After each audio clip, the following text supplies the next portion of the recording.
Ladies and gentlemen, let's imagine a hypothetical where the country that you live in have a resource. The resource is critical resource. It is very needed. It is very needed for your country to sustain to sustain itself in economy, research, and various other sectors.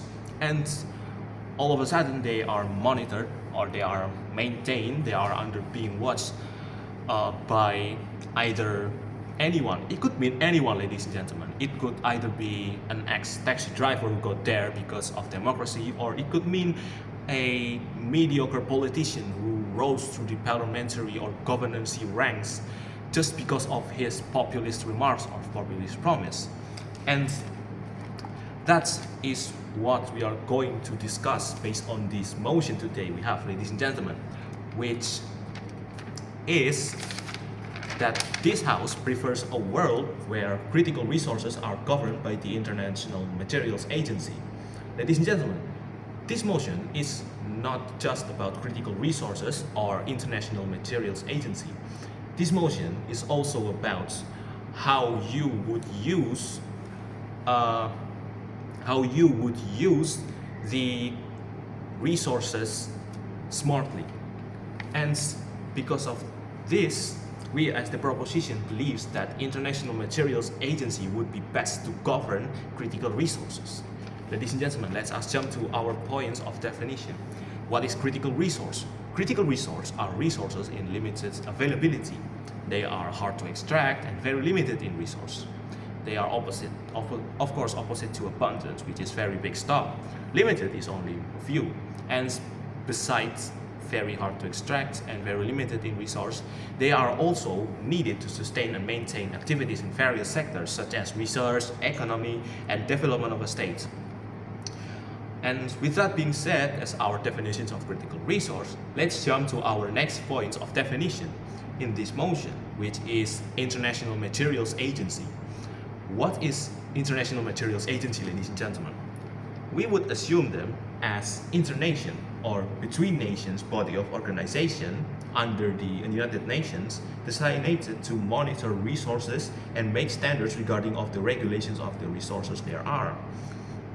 And it consists of various delegates which are qualified as either with a master's degree or a PhD in either oil plus gas engineering or any degree at any natural resources maintaining engineering to, for them, of course, maintain and monitor the amount of critical resources. And how they would monitor? They would survey to places where critical resources are usually found. And other than masters in oil plus gas engineering, we would like to integrate also masters in law or politics, of course, to make the standards regarding of the regulations of the resources there are. And it was also very obvious, as the motion had stated, that the International Materials Agency would govern the critical resources instead. And by standards regarding of the regulations of the natural resource, we would like to propose a tax system regarding of the rarity or the scarcity of the critical natural resource, in which they are regulated by delegates which are experts in law or politics, as I've said before. And then they are qualified or passed by international law. And also, the International Materials Agency would make programs to encourage more sustainable plus responsible ways to use and extract more resources, ladies and gentlemen. Ladies and gentlemen, opposition may steer the points of discussion to the rights of countries having the critical resource. But let's be honest, not every country has either like the technological capacity, the technological expertise, and the amounts of experts to monitor the critical resource, which is why we would like to prefer an International Materials Agency to govern it instead. They are experts in their field and they know what they are doing. Therefore, the opposition could not steer the points of discussion, as I've said before, clearly. Because with limited resources and with critical amount of resources, you need smart and qualified experts. They are not just resource. The critical resources are not just resource like food, human resource, etc. And with that being said, we would also like to make a clear limitation regarding on the natural resource. We would like to limit them only on the natural gas and rare earth elements, which is non-renewable. Therefore, with that being said, let us jump to our points of argumentation. Our first argument is because critical resource is not like any resource they are. Natural gas and rare earth elements are non-renewable, ladies and gentlemen. Would you mind a hypothetical of natural gas being monitored by anyone in the body of parliamentary of governance? Critical resources are critical as in their name. They are needed, very needed for countries to sustain themselves. And you expect any person to be in charge of it? Of course, no. And by having an agency, by having the International Materials Agency to govern it, we can see a more healthy way of monitoring and maintaining them, ladies and gentlemen. Which now brings us to our second argument. It would reduce the risks of shortages. Of course, critical resources are very limited, ladies and gentlemen. If they are being used excessively, this can lead to a domino reaction or domino effect. Where, let's say country A, they are excessively using or extracting the natural gas, and they eventually ran out of it. They will ask to country B. Then country A and country B do the same exact thing.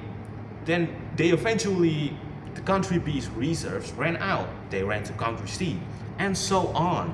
This affects to many countries, ladies and gentlemen. Eventually, by this, it can lead to shortages, ladies and gentlemen. The shortages of resources. Can you imagine a world where natural gas or any other critical resources vanish eventually?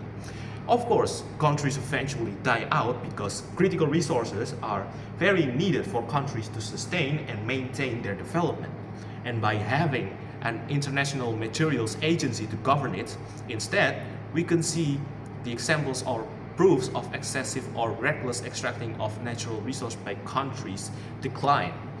And it's clearly a healthier option for the International Materials Agency to monitor and govern it instead, ladies and gentlemen. Which brings us to our third argument. It would cause conflicts, ladies and gentlemen, if they are being excessively extracted.